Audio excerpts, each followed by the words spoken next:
Ayan, mga idol. Inabot ko yan dito sa aking pwesto ngayong umaga. Ay, yan ang turbo. Yung hangin. Mabutas. Siguro may tumama dyan na malaman. Anong tumama dyan? Laki. Ang butas niya. Kasya nga daliri ko eh. So, maghahanap tayo ng aluminum na tantagpi dyan kasi aluminum to eh. Tatagpian natin dahil kung iba bibildapan lang yan ako eh mahirap, matatagalan eh, kung lalagyan natin ng tagpi, madali lang yan. Tapos tong gilid na lang ang weldingin natin, di ba? Ano lang yan para mapakinabangan pang muli. Ayos naman. Maganda talaga pag aluminum eh. Hindi kinakalawang. Magkakayupi-yupi siya pero hindi siya kakalawangin kagaya ng bakal na pag matagal na nagbubutas-butas kalawang. Ito hindi kayupi-yupi lang, ito kayupi siya. Di ba?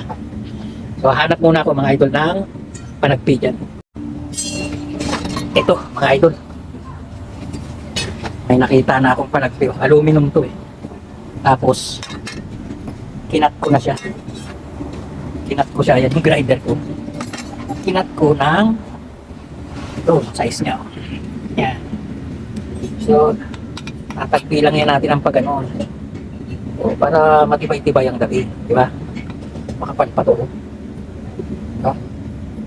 Flooring ng CR namin to. Yan, ganyan.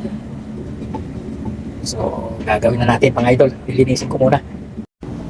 So, ito na mga idol. Lilinisin muna natin yung paligid para pag hininang natin ang aluminum. Pag inilagay natin yung aluminum, maganda yung kakit. Okay?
Ayan, mga idol.